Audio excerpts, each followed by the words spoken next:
que esta visita, neste momento, será um dos momentos grandiosos para a formação de vocês. Tem aí a surpresa de nós reencontrarmos assim, como fizemos no PCE, um egresso, agora servidor, aplicando os conhecimentos da administração de uma obra pública. Então, levamos aqui rever um colega de vocês que ontem estava aí sentado como acadêmico. Então, vamos termos aqui toda a atenção aos nossos anfitriões. A administração precisa dos nossos servidores que cuidam para que o Ministério Público continue prestando serviço à sociedade. Eu vou passar a palavra agora e dizer mais uma vez que eu estou muito feliz, vocês todos estão aqui, sejam todos muitíssimo das demandas do Ministério Público. Ela representa aqui a ouvidoria e ela vai falar como que chegam as demandas, as denúncias na ouvidoria, que é um dos papéis principais do Ministério Público, é resolver esses problemas que chegam até nós. Vivian, por favor.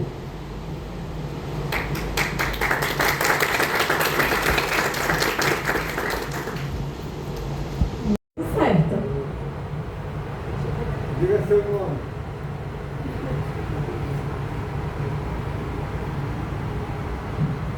Oi? A primeira coisa que eu lembro quando eu ouço a palavra ouvidoria é transparência. 2025, onde ela ampliou o leque de atribuições das ouvidorias dos Ministérios Públicos, de modo que ela seja realmente esse órgão de elo entre o cidadão e o Ministério Público. Pode ser.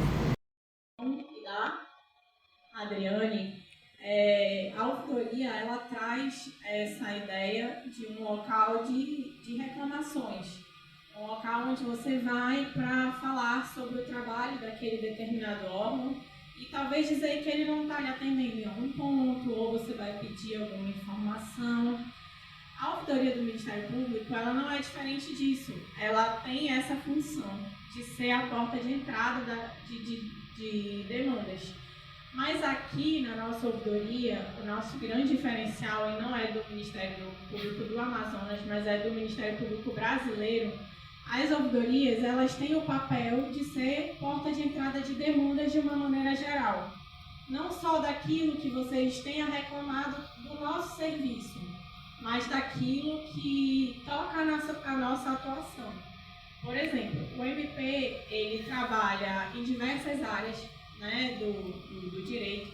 Na área ambiental, é propulsor da ação penal, da área de políticas públicas, direitos humanos, fiscaliza a aplicação das leis na improbidade. Então, tudo o que toca a atuação de um promotor de justiça, vocês podem trazer ao conhecimento da ouvidoria e isso será encaminhado para uma promotoria dentro da área de competência que alguém coloque no seu problema.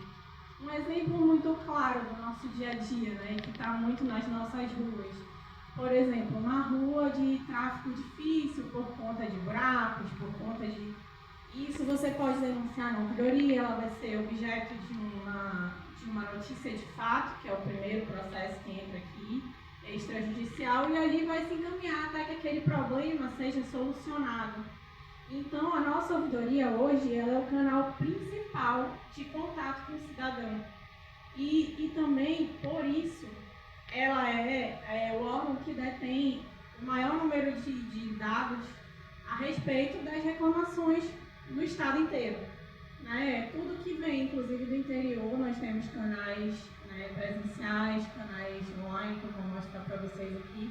Então, todo tipo de reclamação, denúncias, representações, elogios, tudo entra pela ouvidoria aqui no Ministério Público. Tudo que você necessitar e entender que precisa de uma atuação finalística de um membro do Ministério Público, o primeiro passo normalmente vem pela ouvidoria, quando entra direto aqui, a não ser que já seja um processo judicial e aí, enfim, o caminho é um pouco diferente.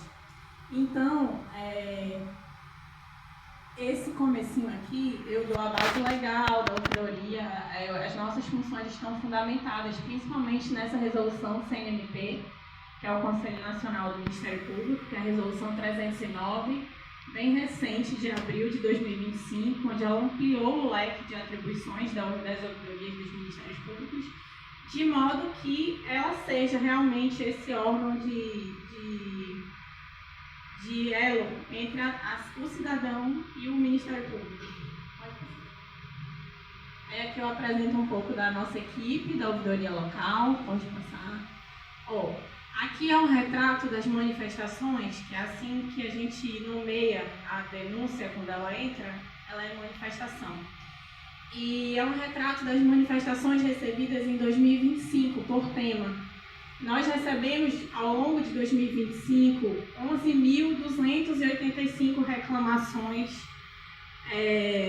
referentes ao Estado inteiro, tendo como, infelizmente, encabeçando a lista de temas, a área criminal, a violência doméstica contra a mulher, e aí vem seguido das áreas de cidadania, que é educação, saúde, meio ambiente, para vocês verem que todo esse tipo de demanda a gente recepciona lá, dá o tratamento e vai andando, de acordo com a sua área de atuação para as promotorias correlatas, e a partir daí, por exemplo, da denúncia de um cidadão, pode gerar ali uma grande atuação nossa, porque tudo que é trazido para cá é considerado, se for um fato relevante que a gente entenda que realmente demanda a atuação do MP, a gente instaura e aí é dado o andamento devido, é dada a resposta ao cidadão. No nosso portal do MP, o mpam.mp.br, a gente tem na aba da ouvidoria esses painéis, que são os painéis de BI da ouvidoria. Lá vocês podem dar uma olhada, está disponível para todo mundo, aberto ao cidadão.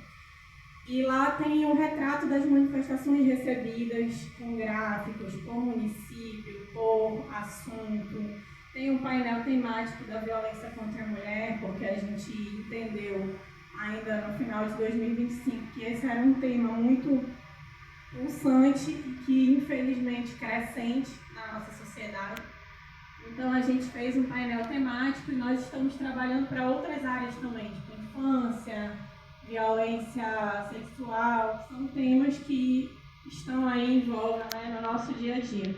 E lá vocês podem brincar de analisar mais ou menos o que a gente recebe e entender um pouco. Também no painel da ouvidoria existem algumas cartilhas disponíveis. Tem de violência doméstica contra a mulher, todos os tipos de violência na realidade. Tem o Fala Cidadão, que ali explica a maneira como cada pessoa pode fazer a sua manifestação de forma que ela seja mais assertiva, porque a gente recebe muito e às vezes faltam dados, faltam complementos. E para que você possa fazer uma manifestação que gere uma transformação social, a gente precisa, no mínimo, de algumas informações. Ainda, por mais simples que seja o fato, a gente precisa ter ali o mínimo de informações necessárias para a gente poder agir. Aí, como esse trabalho da ouvidoria ele é dinâmico e a gente precisa estar perto para poder a gente receber as nossas demandas, a gente formalizou, a doutora Silvia, quando entrou na ouvidoria no início do ano passado, a gente entendeu da necessidade de estar mais próximo do cidadão e sair da nossa sede e ir até o cidadão em algumas circunstâncias. E aí nós encabeçamos alguns projetos, dentre eles a Rede Mulher, tem a ouvidoria que transforma, e o Fala Cidadão, que eu falei para vocês aqui. Pode passar um pouquinho. Aí a Rede Mulher, a gente firmou uma parceria com a Procuradoria da Mulher na Assembleia Legislativa, também com a Ronda Maria da Penha, da Polícia Militar. Nós temos parceria, pode passar, com o Núcleo Interno de Autocomposição de Conflitos, que é o NUPA.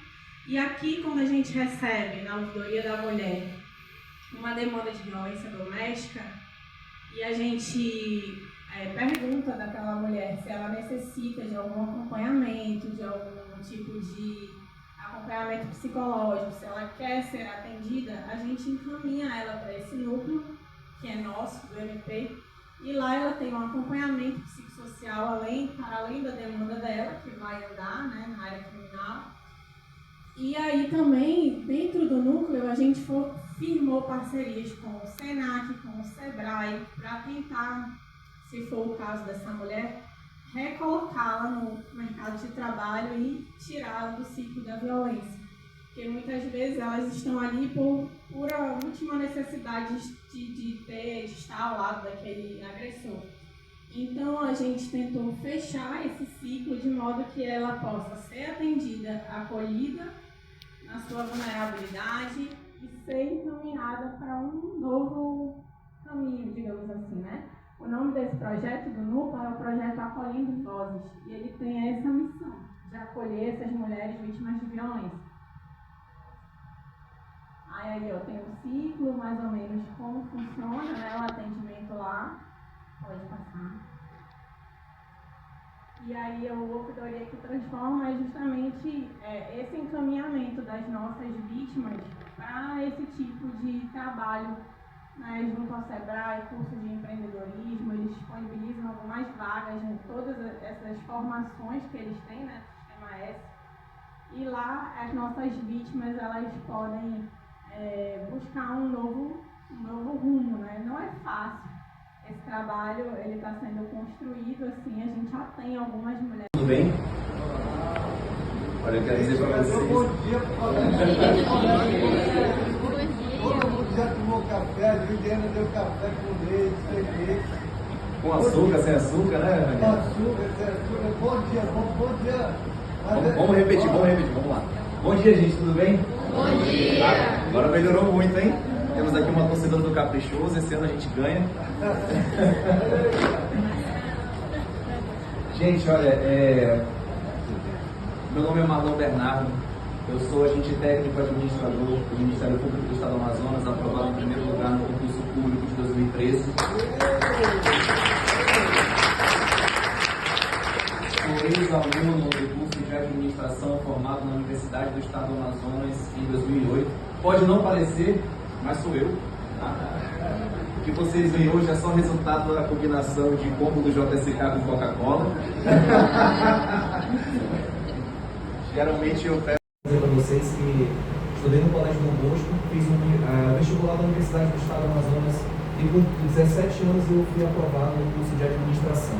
Eu lembro que eu recebi a notícia da minha aprovação na OEA, na época eram duas fases, não sei como é hoje, me perdoem, mas eu passei na primeira fase e os professores do Dom Bosco disseram assim, nem vem para o colégio, né? Tu é a esperança do marketing do colégio, né? Vai estudar para o vestibular, para a segunda fase, porque se tu passar, depois a gente vê como é. Aí eu fui perdendo aula, fui perdendo prova, fui perdendo um monte de coisa. E aí passei na primeira fase e fiz a segunda fase e eu não sabia o resultado. No dia da segunda fase, do anúncio do resultado, era no rádio, inclusive. Hoje é na internet, né? Era no rádio, né? Ou então algumas pessoas iam para as unidades da OEA para verificar o nome na parede, né? E aí eu estava fazendo uma prova de física, eu lembro muito bem de segunda chamada de física, porque eu tinha perdido todas as provas, e no dia do anúncio do resultado da OEA, eu estava fazendo uma prova de segunda chamada de física. Comecei a prova, era alguma coisa relacionada a calor, alguma coisa assim, resistência térmica, aquela coisa toda.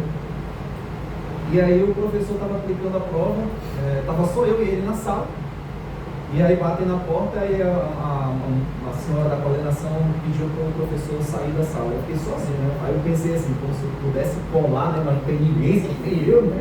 Então eu fazendo a prova, era uma prova extensa, eu lembro bem. E eu estava, tipo assim, nas primeiras questões da prova.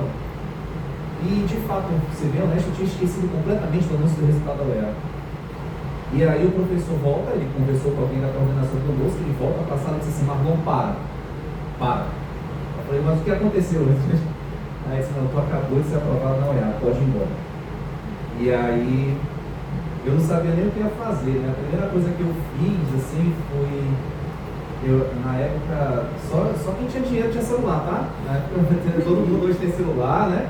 Antigamente era o Nokia 6120, né? O dono do Nunes Filho, né? Do Nunes Filho, e aí assim, meu Deus, eu não tinha celular, não tinha nada.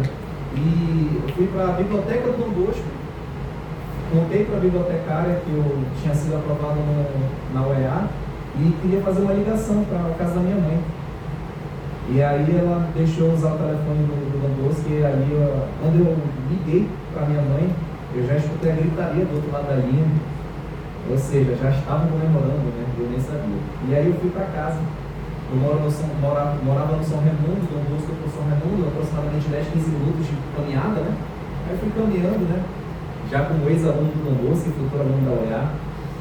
E aí quando eu cheguei em casa já estava uma festa, ou seja, já estavam comemorando menos eu, né? Que é o motivo da festa. Mas assim, só para relembrar para vocês que são cenas que para mim eu não vou esquecer jamais.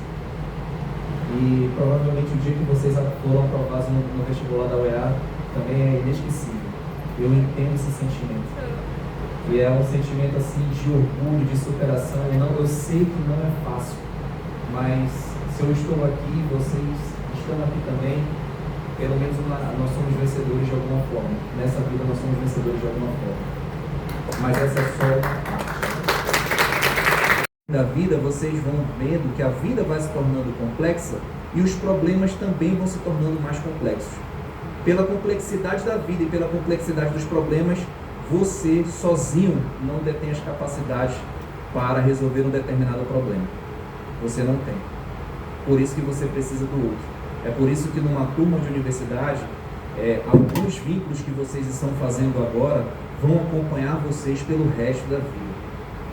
E isso é muito importante. Hoje, tenho certeza absoluta que se o Ministério Público precisar de alguma providência administrativa do TCE, eu posso ligar para a Olga, que foi minha colega de classe. Hoje eu tenho um contato com o André Zogaíbe, que é reitor da Universidade do Estado do Amazonas. Foram relações formadas e forjadas numa sala de aula assim como a de vocês. Eu tinha que contar um pouco da minha história pessoal, da minha trajetória, mas eu acabei de identificar ali no nosso almoxarifado que não tem lenço de papel para todo mundo. Senão ia ser um choro completo aqui. Mas, brincadeiras à parte, todos nós vamos sofrer com as intempéries da vida. Vocês estão agora na universidade e daqui a pouco estarão no mercado de trabalho, desenvolvendo diversas atividades muito importantes para o estado do Amazonas e principalmente para a sociedade amazonense. Em 2008 eu fui mérito acadêmico, em primeiro lugar, com o coeficiente de rendimento acadêmico do curso da 4ª turma de administração da Universidade do Estado do Amazonas. E com muito orgulho eu carrego essa preparação e todos os ensinamentos que eu tive na Universidade do Estado do Amazonas, que para mim foi uma honra e um privilégio. Então, eu sou vocês daqui a alguns anos, então aproveitem esse sonho. É uma honra e um privilégio estar na Universidade do Estado do Amazonas. E quero dizer a vocês, já de cara, que a família de vocês deposita uma esperança muito grande. E onde vocês forem atuar no futuro, é bem provável que vocês sejam o orgulho da família, dos seus pais, dos seus esposos e esposas. E o objetivo do curso de administração é formar pessoas que possam gerar impacto na sociedade. A gente fala muito de eficiência e eficácia, mas eu gosto de usar muito a palavra efetividade. A gente faz muitos planos. Se a gente se reunisse aqui meia hora, com certeza surgiriam ideias maravilhosas, mas o problema do setor público não é a escassez de ideias, o problema do setor público é a falta de execução.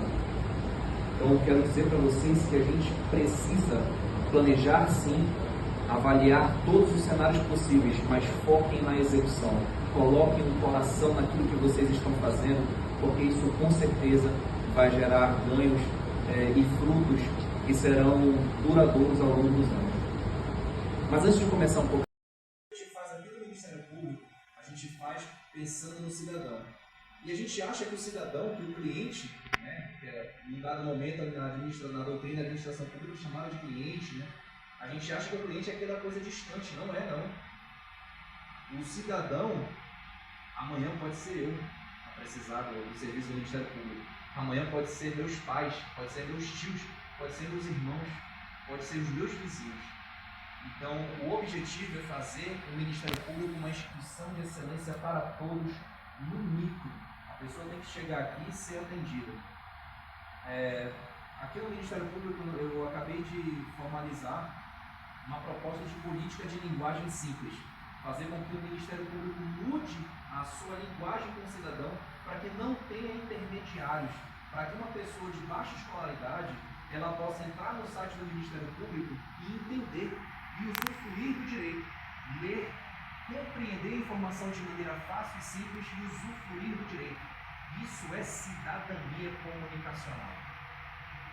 Cidadania não é só dizer que nós temos um serviço ou dizer que nós temos um projeto, não. Cidadania é chegar onde qualquer cidadão, se tem escolaridade ou não, a gente tem que ter um cuidado também com as pessoas com deficiência, com os idosos, com a população vulnerável, pessoas em situação de rua. Elas têm que ser recebidas no Ministério Público. O Ministério Público tem que entender o que ela está precisando e aí sim a gente prestar o nosso serviço da melhor forma. O Ministério Público do Estado do Amazonas tem presença nos 62 municípios. O último município foi Tocantins, que era um termo, foi transformado em comarca, e semana passada nós enviamos uma equipe para lá para que possa estruturar a sede do Ministério Público no município de Tocantins, que até então não havia Ministério Público lá, só funcionava o PJ, o Ministério Público uma vez ou outra no regime de plantão e os advogados. Nós vamos colocar o Ministério Público lá.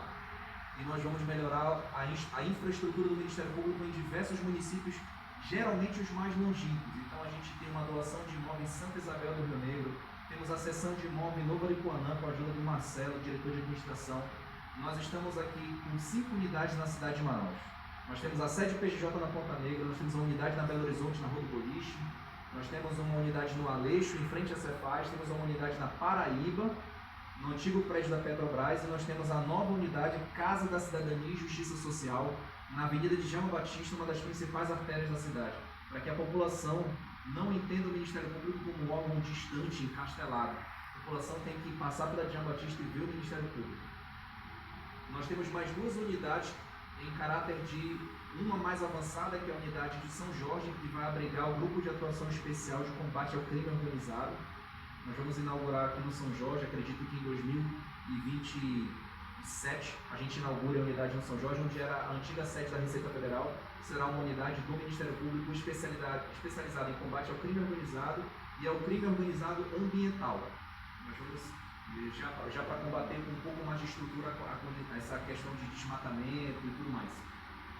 E também o grande projeto do Ministério Público, que é a construção da sede no André Araújo, um prédio de 14 andares com um custo estimado de 184 milhões de reais para abrigar aproximadamente 120 promotores de justiça, mais os núcleos de atendimento às vítimas, mais o núcleo de autocomposição. Então, o Ministério Público tem hoje um diagnóstico claro e preciso daquilo que a gente pode falar em infraestrutura física, mas é uma composição que está em transição. A gente vai aumentar o Ministério Público, vamos ofertar mais serviço público e nós queremos um Ministério Público fazendo o que ele foi pensado em fazer, que é defender os direitos da população. Então, assim, já falei da questão da infraestrutura física, vou falar agora também dos nossos acordos de cooperação. Como eu falei para vocês que sucesso não é fenômeno coletivo, nós temos aproximadamente, só a diretoria geral, só o meu setor, 8 acordos de cooperação técnica para trazer os melhores sistemas de informação de outros ministérios públicos do Brasil para serem aplicados aqui. Então nós temos área fim, área meio, promotores de justiça, setores administrativos. Ingressamos agora recentemente num consórcio chamado Brasil IA, que reúne todas as ferramentas de IA do MP brasileiro, e nós vamos utilizar IA em todo o Ministério Público. Temos o desenvolvimento de uma IA junto à Soframa, chamada Vitória, que é uma IA que já tem 1 ano e meio de desenvolvimento. Não é fácil fazer uma IA para o Ministério Público, mas nós temos esse projeto também. Com relação a como fui chefe de recursos humanos, eu quero dizer para vocês que a gente tem também a política de gestão de pessoas, nós temos teletrabalho, nós temos redução de jornada para servidoras lactantes, nós temos a política de primeiro MP do Brasil a ter política de desconexão digital é o Ministério Público do Estado do Amazonas. Primeiro MP do Brasil. Nós temos iniciativas voltadas ao fortalecimento da comunicação. Como falei para vocês, a política de linguagem simples e recentemente o Ministério Público lançou a política de comunicação social, a primeira da história da nossa instituição, com 134 anos, nós temos pela primeira vez a política de comunicação social, como o Ministério Público vai se portar na comunicação perante os seus usuários. Gente, falei sobre infraestrutura, falei sobre gestão de pessoas e quero já encaminhando ao final da minha apresentação, dessa conversa, né? Apesar de ser diretor-geral do Ministério Público e servidor efetivo da casa, sou agente técnico administrador, não me vejo muito distante daquela realidade ali. Continuo cheio de sonhos, continuo cheio de fé. A única diferença daquela foto para cá é que eu estou bem mais acabado, né? O tempo me castigou bastante. Agora eu tenho uma barba, né? Bem saliente aqui no visual. Na minha plateia nessa época tinha a minha mãe. Foi a mulher responsável por criar a mim e o meu irmão e que me deu sua vida e o seu amor como prova de que ela é eterna, né? Hoje ela já não está entre nós. Ela faleceu em dezembro de 2023. A minha mãe estava nessa plateia nesse dia, eu entreguei essa placa e meu canudo para ela. Hoje quem está na minha plateia são vocês. E eu quero dizer para vocês que para aqueles que ainda têm pai e mãe, ou que tem um tio, ou uma tia, ou um irmão que faça essas vias, né? Avô e vó, né? Eu quero dizer para vocês assim, que o administrador, a gente é ensinado a trabalhar com planejamento, organização, direção e controle, eficiência, eficácia, clima organizacional e tudo mais. O administrador é o profissional do processo decisório, é ele que decide. Tomar decisões é a essência do administrador. Mas como tomar essas decisões é algo que é individual, é algo que vai surgir do DNA de vocês. Se eu puder dar como conselho, como dica para vocês, sempre tenham em mente que o sucesso é fenômeno coletivo, sempre tenham em mente quem é o cliente final do seu trabalho, sempre tenham em mente em fazer o bem. E aí o coração vai manifestar a melhor competência que vocês guardam nesse meio. Hoje eu tenho essa possibilidade de dizer que eu já tenho como profissional algumas contribuições feitas para o serviço público. E de onde a minha mãe estiver, eu tenho certeza que ela está orgulhosa. Mas essa é a minha história e eu estou passando a minha história para vocês, para que vocês deixem a seus familiares tão orgulhosos quanto e que vocês sejam grandes profissionais para o setor público ou para o setor privado e utilizem a ciência da administração para fazer o bem. É isso.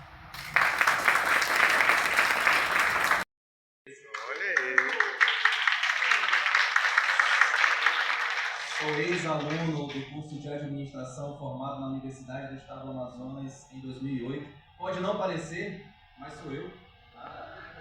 O que vocês veem hoje é só resultado da combinação de combo do JSK com Coca-Cola. Geralmente eu peço double cheddar bacon, viu? Eu sou você da manhã. Gente, que honra estar falando aqui para vocês. Tá? Eu fico muito feliz, mas me falaram que eu tinha que contar um pouco da minha história pessoal, da minha trajetória, mas eu acabei de identificar ali no nosso almoxarifado que não tem lenço de papel para todo mundo, senão ia ser um choro completo aqui. Mas brincadeiras à parte, todos nós vamos sofrer com as intempéries da vida. Vocês estão agora na universidade e daqui a pouco estarão no mercado de trabalho, desenvolvendo diversas atividades muito importantes para o estado do Amazonas e principalmente para a sociedade amazonense. Em 2008 eu fui mérito acadêmico, em primeiro lugar com eficiente de rendimento acadêmico do curso da 4ª turma de administração da Universidade do Estado do Amazonas. E com muito orgulho eu carrego essa preparação e todos os ensinamentos que eu tive na Universidade do Estado do Amazonas, que para mim foi uma honra e um privilégio. Então, eu sou vocês daqui a alguns anos, então aproveitem esse sonho. É uma honra e um privilégio estar na Universidade do Estado do Amazonas. E quero dizer a vocês, já de cara, que a família de vocês deposita uma esperança muito grande. E onde vocês forem atuar no futuro, é bem provável que vocês sejam o orgulho da família, dos seus pais, dos seus esposos, esposas. E o objetivo do curso de administração é formar pessoas que possam gerar impacto na sociedade. A gente fala muito em eficiência e eficácia, mas eu gosto de usar muito a palavra efetividade. A gente faz muitos planos. Se a gente se reunisse aqui meia hora, com certeza surgiriam ideias maravilhosas, mas o problema do setor público não é a escassez de ideias. O problema do setor público é a falta de execução. Então eu quero dizer para vocês que a gente precisa planejar sim, avaliar todos os cenários possíveis, mas foquem na execução. Coloquem o coração naquilo que vocês estão fazendo, porque isso com certeza vai gerar ganhos e frutos que serão duradouros ao longo dos anos. Mas antes de começar um pouco essa apresentação, já comecei, né? Eu só quero dizer para vocês o seguinte, aproveitar a oportunidade e me referir ao professor Ranieri, meu mestre Ranieri, e falo mestre não por titulação acadêmica, falo apenas como forma de tratamento de carinho, admiração e respeito. Eu lembro na Universidade do Estado, quando eu estava no segundo ou terceiro período, não lembro muito bem, aí disseram assim para mim, cara, tu nem sabe, o próximo período é o Ranieri. Meu Deus, pelo riso, né? Pelo riso, meu Deus do céu, o que vai ser da gente? E aí a gente tinha aquela fama, né? De que a fama precede a pessoa, né? Mas quando eu vou falar a minha experiência com relação ao professor Ranieri. Quando você vai à aula dele, ele te exige um nível de entendimento muito acima. Isso é para poucos. Isso é apenas para aqueles mestres que tiram a pessoa da zona de conforto. E eu lembro que na época muitos reclamavam do professor Ranieri, mas eu vou dizer para vocês honestamente, de coração aberto, foi por conta disso, desse nível de exigência e desse nível de preparo que ele exige nas pessoas, que você no futuro vai agradecer. E eu falo isso em meu nome e tenho certeza que daquela turma, hoje nós temos a Olga Naik no Tribunal de Contas do Estado, que foi diretora, acho que foi secretária-geral do Tribunal de Contas. Eu hoje estou aqui na condição de diretor-geral do Ministério Público do Estado do Amazonas. Aqui na instituição, eu tenho aproximadamente 17 setores subordinados, mais de 100 pessoas na equipe administrativa. Então, assim, não seria com tapinha nas costas e com simpatia, ou o medo de se indispor com alguém que faria o profissional que eu sou hoje.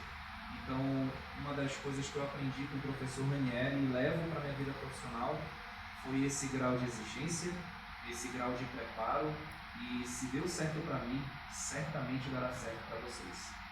Por isso, uma vez mais eu falo, aproveitem o privilégio, essa honra que é estudar na Universidade do Estado do Amazonas, e principalmente aproveitem o privilégio de conviver com um mestre tão especial como o professor Ranieri Mazin.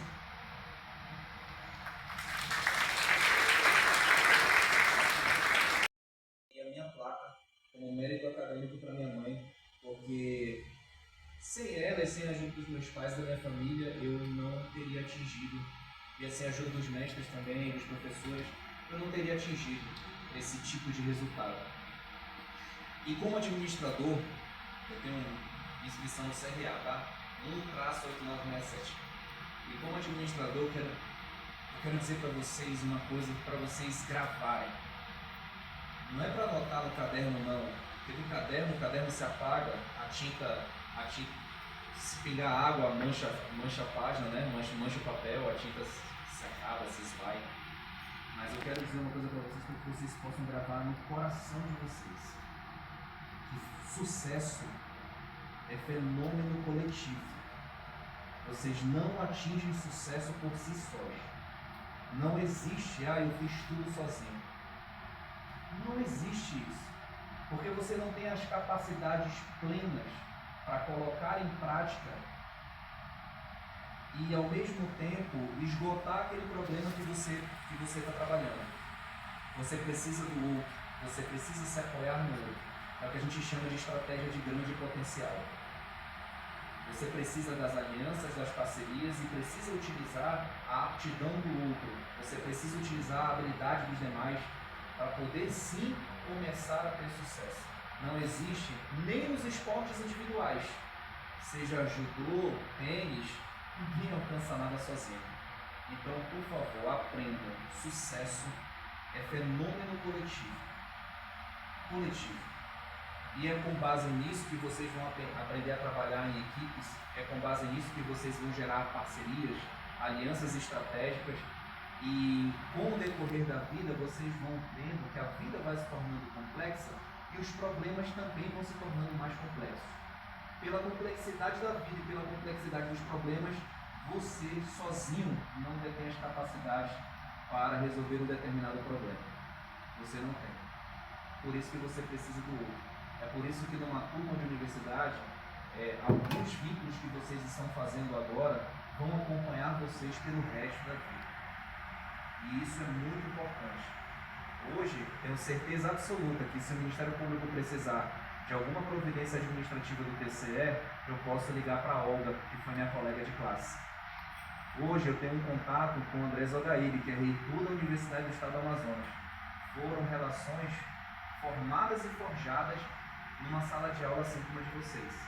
E como vocês já demonstraram que têm capacidade e aptidão suficientes para serem aprovados no vestibular, que é extremamente exigente e extremamente concorrido, não tenho a menor sombra de dúvidas de que vocês também ocuparão espaços de relevância tanto nas instituições públicas quanto nas privadas. Eu vou deixar só a parte das organizações privadas de lado porque nós estamos numa instituição de setor público. Então, provavelmente, vocês vão me suceder no Ministério Público, vocês entrarão em espaços na Defensoria Pública, Tribunal de Contas, Secretarias Municipais, Secretarias Estaduais, levando sempre essa lição de que o sucesso é fenômeno coletivo. Isso é o que eu gostaria de falar para vocês, pelo menos até agora, nesse dado momento. No Ministério Público eu entrei em 2014, fiz o concurso público em 2013, tomei posse em 2014, passei por alguns setores e fui chefe da divisão de recursos humanos do Ministério Público por 2 anos e meio e fui chefe de recursos humanos na época da pandemia. Então vocês imaginem aí uma instituição com 1.300 pessoas sendo praticamente realocada numa configuração que jamais foi pensada no que a gente chama de cisne negro, né? Um evento que ele abala tudo que se entende por status quo e ele é completamente diferente e exige de você uma capacidade de adaptação que nem você, nem os seus antecessores estavam preparados. Então fui chefe de recursos humanos na pandemia, em que nós colocamos a instituição 1.300 pessoas para trabalho remoto, sob uma condição de estresse emocional jamais vista. Nós tivemos um retorno e tivemos do Ministério Público, que é a nossa escola, né? Nossa escola do Ministério Público. A nossa função é a capacitação de membros e servidores do Ministério Público e nós fazemos todos os eventos acadêmicos relacionados a essas capacitações. E temos alguns projetos que nós executamos, no caso do MP nas universidades, que é o que nós estamos fazendo aqui hoje. Nós convidamos a universidade para vir ao Ministério Público, conhecer um pouquinho sobre o Ministério Público. E temos também o MP nas escolas, quando nós vamos até as escolas e também fazemos essa apresentação do Ministério Público para as escolas. Hoje vai ser um pouquinho diferente, porque normalmente nós recebemos alunos de Direito, né, da graduação de Direito. E hoje nós temos aqui alunos da graduação de Administração.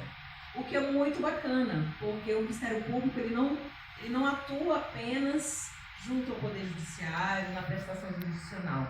Para que essa prestação aconteça, para que o Ministério Público possa funcionar, tem toda uma parte administrativa e vários servidores que estão na base desse funcionamento do órgão. Então, nós precisamos de um diretor administrativo, de um diretor geral, nós precisamos da DOF, também vou falar com você, se cuida da folha de pagamento. Nós precisamos da divisão de contratos, nós precisamos do controle interno, nós precisamos de vários setores que fazem com que o Ministério Público possa funcionar.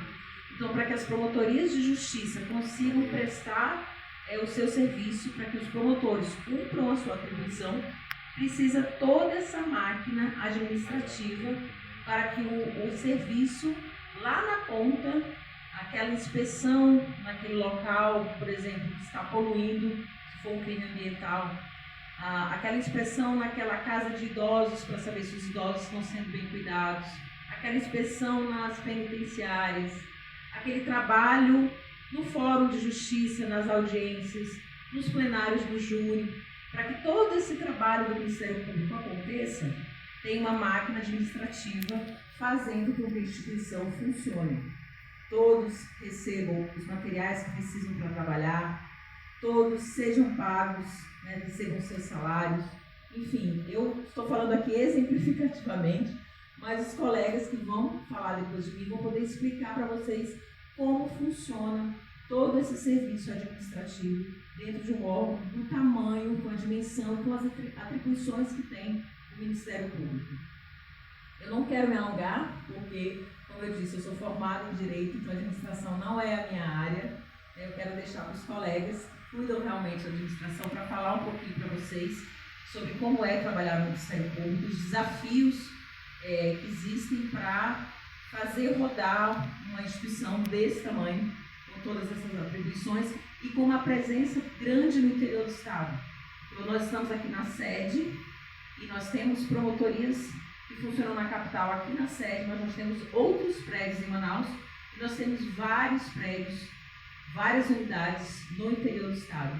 E tudo isso precisa de uma administração, precisa dos nossos servidores que cuidam para que o Ministério Público continue prestando serviço à sociedade. Eu vou passar a palavra agora e dizer mais uma vez que estou muito feliz, vocês todos estão aqui, sejam todos muitíssimo bem-vindos. Eu vou passar a palavra para a Vivian, nossa servidora, que vai falar um pouquinho de como é a porta de entrada das demandas do Ministério Público. Ela representa aqui a ouvidoria e ela vai falar como que chegam as demandas, as denúncias na ouvidoria, que é um dos papéis principais do Ministério Público, é resolver esses problemas que chegam até nós. Vivian, por favor. Desse funcionamento do órgão. Então, nós precisamos de um diretor administrativo, de um diretor-geral, nós precisamos da DOF, que também vou falar com vocês, que cuida da folha de pagamento, nós precisamos da divisão. Professor há muito tempo, de UEA, o Marlon, aluno, né, amigo do Dr. Socaíbe. Eu digo, rapaz, eu não vou ficar para trás desse pessoal, né? Eu vou ter que falar alguma coisa da UEA para dizer que eu... Então, talvez nenhum deles tenha feito o que eu fiz pela UEA e continuo fazendo. Pessoal, eu trabalhei no primeiro vestibular da UEA, de 99 para 2000, a primeira turma, 2000 para 2001, tá? Eu trabalhei, aí já começa a minha apresentação, tá? Eu fui estagiário no Correio, eu me lembro muito como estagiário do Correio de São Antônio, né? A expressão que a gente escuta hoje, né? Primeiro estágio, minha barrigudo, né? Sem jeito, né? E eu fazia as coisas assim, perguntava para ele, senhor Antônio, posso fazer? Posso enviar? Né? Pode. Posso fazer isso aqui? Aí teve uma vez que ele vai sair um palavrão que eu vou imitar o que ele falou, tá? De uma forma bem rígida. Ele me chamava pelo sobrenome, Fonseca. Ele falou assim, porra, Fonseca, eu já não te falei? Faz logo esse negócio e envia. E eu podia, naquele momento, ter dois pensamentos. Ele me tratou com ignorância, ele foi rígido, mas eu entendi que o senhor Antônio ele tinha confiança no meu trabalho. Ele não queria que toda hora eu estivesse enchendo o saco dele. Eu posso fazer assim? Posso fazer desse jeito? Ele era um senhor que anotava as coisas. Eu ainda lembro a minha matrícula, né? E vou denunciar quando eu fui formado, 9401049. Por aí vocês façam cálculos aí, já tem 20 e tantos anos. E aí, aquilo também foi uma virada de chave nesse sentido, né? Legal, olha, o Marlon fez um comparativo aí ele entregou para o pai, para a mãezinha dele, né, o diploma, né? Eu não tive essa oportunidade. Meu pai faleceu em abril de 98 e eu terminei meu curso em junho de 98. Às vezes ainda sai uma lágrima, mas entenda. Por que eu estou falando isso? Porque naquele momento a minha mãe é psicóloga. Eu sempre falei para minha mãe que meu pai ia entregar meu diploma. Porque era uma forma de eu motivar e mostrar para ele que o estudo vale a pena. E mais que isso, eu conversava com meu irmão, que pelo fato de ser gêmeo, as pessoas comparavam. Ele não se sentisse um pouco rebaixado. Sabe qual foi a resposta do meu irmão? Rapaz, eu estou mais feliz que tu, porque ninguém vai saber que esse diploma é teu, é meu e teu. Nós somos gêmeos. Tá? Então, assim, como o Marlon também comentou, né? É muito sucesso, tem trabalho em equipe, né? Eu acho que vocês já escutaram isso em algum lugar, né? O sucesso só vem primeiro que o trabalho no dicionário, né? Pela ordem alfabética. O pessoal tem que ter muito trabalho, mas muito trabalho. E às vezes o tempo que tu está se dedicando para o teu estudo é pouco. Se você quer ter um sucesso maior ou melhor trabalho, você vai ter que estudar muito mais. Eu não sei aqui o perfil da turma, se a maioria aqui quer fazer concurso público ou quer ser um empreendedor. Eu vou contar minha experiência depois. Eu vejo que parece que a grande maioria quer vir para o público. Aí eu acho legal. Aí eu vejo uma jovem aqui que eu jamais vou cometer indelicadeza de perguntar a idade dela. Ela vai dizer, eu vou terminar meu curso com X anos, vou fazer. Aí eu fiz um concurso, aí passei. 25 anos, a minha colega passou num concurso público. Aí nós temos um caminhão de ideias de pessoas que pensam assim, a serviço público agora eu tenho meu dinheirinho todo mês, eu vou me acomodar. Aí eu fico triste quando eu escuto esse depoimento. Cara, tenta ser criativo, inovador, melhorar um processo aqui. Por isso que eu brinquei aqui, que eu não conhecia o Marlon, tá, pessoal? Eu sou cargo comissionado, é bem diferente essas situações. E quando você é um cargo comissionado, nós temos a percepções, eu pelo menos duas. Ou o cara, alguém colocou ele aqui, ele vem para cá só para ver e vai embora para casa dele, às vezes ele não bate nem ponto. Ou ele vai, como vocês gostam de falar, ele vai vestir a camisa da empresa, né? Ou do Ministério Público. E eu já digo para vocês que o colaborador hoje, ele não só vestir a camisa não vai adiantar, não vai adiantar. Tá? Ele tem que vestir, ele tem que lavar, ele tem que botar para secar, ele tem que lavar no outro dia, ou seja, é muito mais dedicação do que tu imaginas. Por isso que eu brinquei aqui, que eu acho que uma palestra que podia ser, era o Marlon, que era uma pessoa que eu não conhecia, e como é que foi quando eu cheguei aqui, para ver se realmente está valendo a pena ou não. Né? Ele comentou aqui com vocês uma unidade que nós vamos ter, uma promotoria lá em Tocantins, e onde entra o Marcelo? O patrimônio, mesa, aquisição de cadeiras.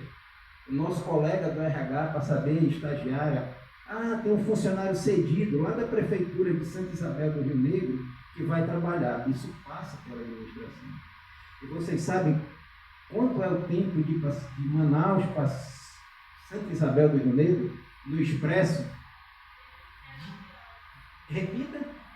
Ela foi cirúrgica, ela deve ter vindo de lá há pouco tempo, mora lá, né? E são 19 horas que eu estou indo no Expresso, né? Eu tenho até uma aluna lá, por isso que eu fui professor no Uninorte. Quando vocês falam desse universo acadêmico, de administração, eu conversei com ela, rapaz, tem tempo para conversar, porque graças a Deus eu tive uma experiência no público e no privado, na empresa familiar, e muitos de vocês às vezes não gostam, né?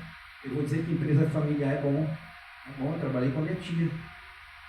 É bom a partir do momento que tu encare que tu és um colaborador da empresa. Se tu for dono, como tu acha, não vai dar certo. Tá? Não vai dar certo. Então, depois desse estágio do Correio, terminei meu curso. Queria fazer uma pós-graduação, né? Na época não tinha muito como é hoje, estratégia, RH. O curso era Engenharia Econômica e Gestão Empresarial. você pegava os alunos do curso de administração, de contabilidade e da engenharia, né? Era um negócio muito mais macro, né? E aí, com o falecimento do meu pai, minha mãe também teve um aneurisma, eu tive que viajar, acabei não terminando o curso. Quando eu voltei, a pós-graduação, quando eu voltei, a pós-graduação já não tinha mais, era outro nome. Os órgãos públicos agora têm essa estrutura para inovação mesmo. Né? Avançando um pouquinho, nós temos aqui todo esse contexto de inovação, desde a Carta de Brasília, o papel resolutivo do MP, o pilar estratégico da inovação do MP. Nasceu uma estratégia nacional e nós temos um ato. Né? O que é um ato? É um documento do Procurador-Geral de Justiça, que é uma legislação que estabelece o nosso funcionamento. Se quiser depois pesquisar esse ato, está na internet, tá? É algo que está no nosso diário oficial, é o que estabelece todo o nosso trabalho aqui no MP. Dizem que na administração só podemos fazer o que tiver na lei, né? Então nós estamos na lei. Existe uma legislação para a nossa atuação. E aí alguém pergunta o seguinte, mas isso é novo aqui no MP do Amazonas? Olha, desde 2018, 2015, nós estamos trabalhando e a UEA sempre foi um parceiro nosso, o pessoal da EST lá. Primeiro o Hackathon, você deve ter ouvido falar disso, né? Que é uma maratona tecnológica, foi feito por nós lá no Ocean da UEA, né? No Samsung Ghost, em 2018. E daí veio mais 3 hackathons e nasceu o nosso laboratório em 2024 com nossa política de inovação. E hoje nós estamos aqui em 2026, não sei mais se vai ser 2027, 2028, 2029. Isso é um foguete que não dá ré. Né? A inovação ela vai continuar para sempre, né? De maneira perene. Isso aqui também acho que interessa a vocês. Como é que nós temos uma governança para a inovação aqui? Temos aqui o nosso comitê de planejamento estratégico, temos 2 comitês, um de tecnologia e um de inovação. O laboratório aqui está vinculado a esse comitê. Todas as nossas ações são discutidas ali e ali dá o rumo, né? O rumo estratégico. O tático operacional, é essa equipe aqui que faz. Mas alguém olha só 4 pessoas, 3 pessoas, mas os 5 estagiários, não. Todo o Ministério Público é envolvido. O promotor chega aí, né, doutor? O colega tem uma demanda, tem uma necessidade, tem uma ideia, tem um projeto, tem uma inovação. Nosso trabalho é viabilizar isso para ele. Né? Nós articulamos aqui nossa agenda semanal e sempre estamos recebendo aqui alguém com alguma ideia, algum projeto, alguma coisa inovadora. E não é só tecnologia. Né? Desde uma campanha que você vai trazer para melhorar a vida do cidadão, isso passa por aqui comigo também. Tá? E temos o nosso laboratório, né, que é esse ambiente aqui, o Impacta Lab. Quando a gente olha o Impacta Lab, nós temos aí 2 frentes, uma tecnológica e uma regulatória. Tem uma ideia de um novo processo. Nasce lá, vem aqui com o doutor, com a Luísa, eles começam a analisar o processo para mudar um ato, mudar uma norma, mudar um regimento, né? E também temos o tecnológico, que é metodologia e tecnologia. Vocês aqui todos usam IA, não usam? Sejam sinceros. Professor, usam de maneira correta? Sim! Vou falar agora para vocês, a IA é igual a nossa a energia elétrica. Quando criar energia elétrica, o mundo mudou porque temos aí uma nova demanda. É uma mudança estrutural. Ela não volta mais. Então, por isso que eu penso, se usam o IA, usam de maneira correta, ou são igual nós aqui, nós estamos aprendendo também. A gente não é dono da verdade, né, doutor? A toda hora, hoje mesmo, né, Luísa? Nós vemos aí um disclaimer, né? Ou seja, tudo que nós vamos produzir, que se nós usamos IA, temos que explicar aonde o IA nos ajudou. Né, professor? Quer dizer, olha só, a IA me ajudou a escrever o texto, a organizar, mas as ideias são minhas. A metodologia é minha, os dados são meus, a IA só me ajudou a montar isso. Né? Então é isso que é um sandbox, né? Por que sandbox? É caixa de areia em inglês, né? Já ouviram falar disso, né? Dentro da programação, né, tem lá o sandbox tecnológico, que é um ambiente controlado, onde o errar é permitido. É estranho isso, né? A gente pode errar porque não vai sair daqui. Só vai sair daqui depois se a coisa passar por essa análise. Tanto regulatória como também tecnológica. Por isso que é o sandbox. É a caixa de areia. Quem tem gato em casa? Mãe de pet, pai de pet. O que tem na caixinha de areia do gato? Se deu errado, lá fica. Não vai sair para contaminar mais nada do gato. Estou entendendo o conceito? Então é daí que vem esse conceito. São todas metodologias que vieram para dentro das nossas áreas. Tá? A gente está aprendendo também. E aí temos o nosso propósito, fomentar a cultura e modernização do serviço do MP, devolvendo valores para a sociedade. E fizemos aqui essa árvore, que é uma árvore que só cresce. Quando eu falo de inovação tecnológica, eu tenho que falar não só de tecnologia, mas também de cultura, de governança, de gestão. Né? Temos a governança, a questão social e ambiental, o famoso ESG, ou ASG, já ouviram falar disso, né? Então, todos os nossos projetos têm essa vertente, têm essa pegada, né? Na árvore, deveríamos ter projetos para tudo, nós vamos chegar lá um dia, mas é muita coisa para você mudar o mundo, né? Nós temos que olhar sempre cibersegurança, né, ponto principal, gestão de projetos, nasce aqui também todas essas metodologias, gestão de processos, governança, cultura da inovação, inteligência artificial, ciência de dados, infradigital, design para o usuário, né, o XY, né, interoperabilidade. Por exemplo, se eu pego ali o design para o usuário, nós temos que ter no serviço público um site que uma senhora de 75 anos e um garoto de 4 anos sabe usar. Né? Isso é um desafio para o serviço público. Trazer esse conceito de experiência do usuário para dentro, né, do serviço público. Eu não posso ter a letra morta. O que é a letra morta? Ah, imprimi no diário lá, está no diário de 1973 essa informação. Isso é bom para a sociedade? Cumpre um papel, mas não é bom para a sociedade. Isso tem que estar o quê? De uma maneira mais transparente. Né? Então, com todos esses projetos aqui, nós começamos a trabalhar, né? E temos vários projetos. Como o doutor falou, o Inovação 360, que é tentar mudar a cultura da inovação. Já passamos para a primeira fase, formamos aqui 50 embaixadores da inovação, que são servidores e membros que tentam levar essa política para dentro da organização, né? Temos um DATSFI, que é o DATSFI? Uma iniciativa de ciência de dados. Né? Dizem uma frase que fala, né, Sérgio? O dado é o novo petróleo. Já ouviram falar isso? Realmente, mas não adianta dados sem estar organizado. Não adianta dados sem estar desenvolvido, sem estar tabulado, sem estar transformado no que nós chamamos de conhecimento. Né? Temos o Vitória, que é a nossa IA. Nós vamos ter aqui um agente de IA atuando lá do promotor, lá auxiliando ele a produzir peças, acelerar processos, né? Temos o Aruman, que é uma plataforma de várias ferramentas de investigação e inteligência para o membro do Ministério Público que atua com isso. Temos o Lab5, que é o combate ao crime organizado. Lá tem criptomoeda, sabe de investigação, sabe a segurança, né? Lab5 é onde ficam nossos estagiários aqui compondo esse grupo, né? Que tinha o professor Mário Bessa, ele que da UEA, né? Lá do grupo da UEA, trabalhou conosco aqui. Vamos lá um dia ele volte, né, doutor, de novo. Construiu esse laboratório de soluções inteligentes. O que é isso? Na inovação tem que ter resposta rápida. Tem que ter projeto complexo, mas também tem que ter um projeto rápido. Chega aqui alguém, olha, eu queria um painel para gerir esses dados da infância. Os nossos meninos são capazes já de produzir isso. Vou mostrar algumas produções que nós temos aqui, algumas entregas, né?